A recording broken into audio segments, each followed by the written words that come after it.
अंबेडकर जब यौन शिक्षा से जुड़ा एक केस हार गए थे। इमेज कैप्शन, अदालती प्रसंग पर नाटक का मंचन। अभिव्यक्ति की स्वतंत्रता आज एक चर्चा और बहस का मुद्दा बन गया है। 1934 में भी कुछ ऐसी ही स्थिति थी। तब डॉक्टर बाबा साहेब भीमराव अंबेडकर ने बतौर वकील एक ऐतिहासिक केस लड़ा था। अदालत में अंबेडकर के व्यक्त किए गए विचार आज की तारीख में भी लागू होते हैं। ये समाज स्वास्थ्य नामक एक पत्रिका के लिए लड़ा गया मुकदमा था, तो इसलिए आरक्षण के हिमायती थे अंबेडकर। मुसलमान क्यों नहीं बने थे अंबेडकर? 20वीं सदी की शुरुआत में महाराष्ट्र के रघुनाथ धोंडो कर्वे अपनी पत्रिका समाज स्वास्थ्य के लिए रूढ़िवादियों के निशाने पर रहते थे। कर्वे अपनी पत्रिका में यौन शिक्षा, परिवार नियोजन, नग्नता, नैतिकता जैसे उन विषयों पर लिखा करते थे जिस पर भारतीय समाज में खुले तौर पर चर्चा नहीं हुआ करती थी। स्वस्थ यौन जीवन और इसके लिए चिकित्सा सलाह पर केंद्रित उनकी पत्रिका में कर्वे ने इस संवेदनशील मुद्दे पर निडरतापूर्वक चर्चा की। वो तर्कसंगत और वैज्ञानिक बातें लिखते लोगों की आम जिंदगी पर अत्यधिक धार्मिक प्रभाव वाले समाज के रूढ़िवादियों को उनके लेख से बेहद चिढ़ थी। इस दौरान उनके कई दुश्मन बन गए, लेकिन कर्वे निराश नहीं हुए। उन्होंने लिखने के साथ ही अपनी लड़ाई जारी रखी।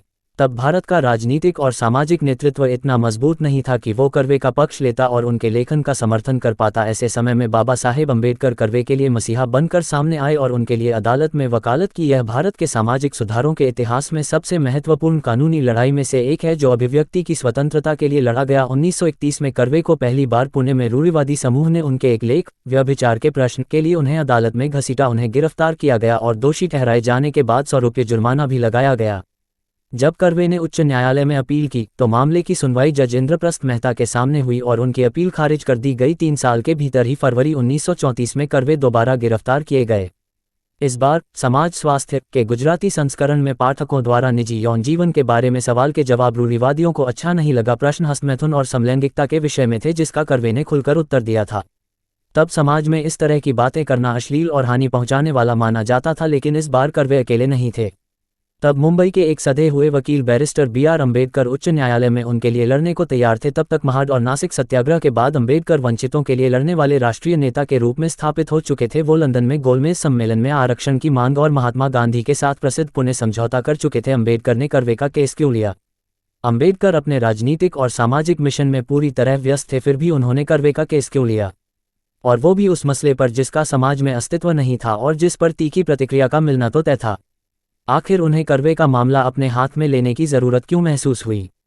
मराठी नाटककार प्रोफेसर अजीत दलवी ने अंबेडकर के उसी कोर्ट केस पर आधारित एक नाटक समाज स्वास्थ्य बनाया है जिसका पूरे देश में मंचन किया गया है। प्रोफेसर दलवी कहते हैं, अंबेडकर निश्चित तौर पर दलितों और वंचितों के नेता थे, लेकिन वो पूरे समाज के लिए सोच रखते थे। सभी वर्गों से बना आधुनिक समाज उनका सपना था और वो उसी दिशा में आगे बढ़ रहे थे। भीमराव अंबेडकर के पोते प्रकाश अंबेडकर कहते हैं, उन्होंने 1927 में मनुस्मृति क्यों जलाई? क्योंकि उनका मानना था कि ऐसा साहित्य व्यक्तिगत आज़ादी को दबा देता है। इसलिए जहां भी व्यक्तिगत आज़ादी के लिए संघर्ष चला, बाबा साहेब भीमराव अंबेडकर उसके पीछे खड़े हुए। वो कहते हैं कि समाज स्वास्थ्य के मामले में हम देख सकते हैं कि यहाँ कट्टरपंथी ब्राह्मणवाद व्यक्तिगत स्वतंत्रता और अभिव्यक्ति के खिलाफ खड़ा था, इसलिए उन्होंने इस केस को लिया। अंबेडकर ने अपनी पूरी पढ़ाई और शोध यूरोप और अमेरिका में किया, इसलिए वो भारत में उदारवादी परंपराओं के साथ ही आधुनिक पश्चिमी उदारवादी विचारों से भी प्रभावित हुए। कर्वे के लेखों में उनका तर्कवादी विचार अंबेडकर के लेखों और उनके कार्यों में भी साफ झलकता है।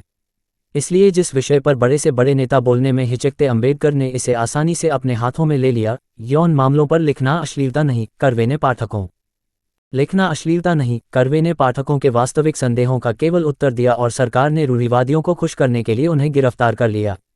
इससे अंबेडकर आश्चर्य में पड़ गए। अगर समाज स्वास्थ्य का विषय यौन शिक्षा और यौन संबंध है और आम पाठक उसके विषय में प्रश्न पूछता है तो उसका उत्तर क्यों नहीं दिया जाना चाहिए? यह अंबेडकर का सीधा सवाल था। अगर कर्वे को इसका उत्तर नहीं देने दिया जाए तो इसका मतलब है पत्रिका को बंद कर दिया जाना चाहिए। दलवी कहते हैं, अंबेडकर के लिए कर्वे को समाज की तथाकथित नैतिक मान्यताओं के अनुसार जवाब देने के लिए बाध्य किया जाना भी अन्याय है। मामले में फिर 28 फरवरी से 24 अप्रैल 1934 के बीच बॉम्बे हाई कोर्ट में न्यायमूर्ति मेहता के सामने दलील रखी गई। कर्वे के खिलाफ मुख्य आरोप यौन मुद्दों पर सवालों के जवाब देकर अश्लीलता फैलाना था। प्रोफेसर दलवी बताते हैं, अंबेडकर का पहला तर्क ये था कि अगर कोई यौन मामलों पर लिखता है तो इसे अश्लील नहीं कहा जा सकता। हर यौन विषय को अश्लील बताने की आदत को छोड़ दिया जाना चाहिए। इस मामले में हम केवल कर्वे के जवाबों पर नहीं सोचकर सामूहिक रूप से इस पर विचार करने की जरूरत है।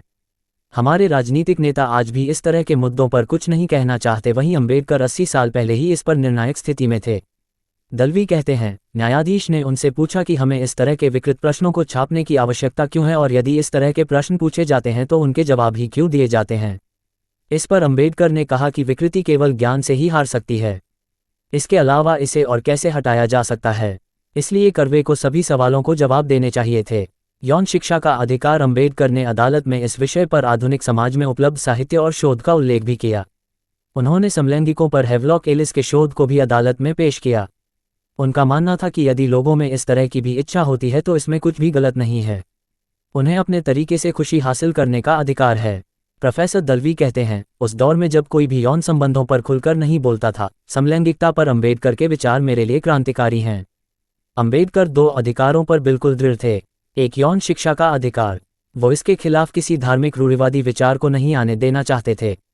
ये पारंपरिक बाधाएं थीं। प्रकाश अंबेडकर कहते हैं, जैसा कि मैं देख रहा हूं, भारतीय समाज में कामुकता का प्रश्न वैदिक परंपराओं से संबंधित है।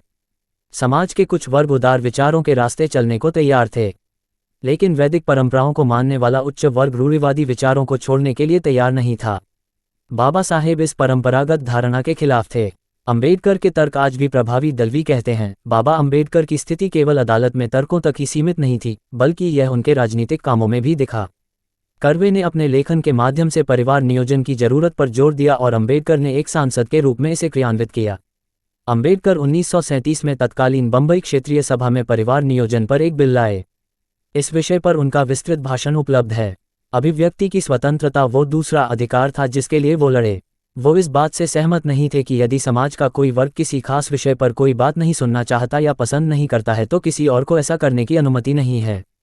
उदारवादी रवैया अपनाते हुए उन्होंने दृढ़ता से कहा था कि जब हम सभी मुद्दों पर खुलकर बहस और चर्चा करेंगे तभी समाज से विकृतियां जाएंगी। ज्ञान ही इसका एकमात्र जरिया है। प्रोफेसर दलवी अंत में कहते हैं, क्या आज हमारे समाज में समाज स्वास्थ्य जैसी कोई पत्रिका उपलब्ध है? बीते युग में बड़े बड़े नेताओं ने कामुकता को छोड़कर कई विषयों पर खुलकर बातें की। बहुत कम लोग इस पर बातें करने की हिम्मत रखते हैं। मुझे ऐसा लगता है कि आज भी इसकी ज़रूरत है। आर.डी. कर्वे और डॉक्टर बी.आर. अंबेडकर 1934 की वो लड़ाई अदालत में हार गए। अश्लीलता के लिए कर्वे पर एक बार फिर 200 रुपये का जुर्माना लगाया गया। लेकिन ऐसी लड़ाइयाँ वर्तमान और भविष्य को प्रभावित करती हैं और उनका प्रभाव परिणाम से परे है। सूचना सिर्फ मान्यताओं और जानकारियों पर आधारित है। यहाँ ये बताना जरूरी है कि यह मेरा वीडियो किसी भी तरह की मान्यता जानकारी की पुष्टि नहीं करता है। किसी भी जानकारी या मान्यता को अमल में लाने से पहले संबंधित विशेषज्ञ से सलाह लें। धन्यवाद।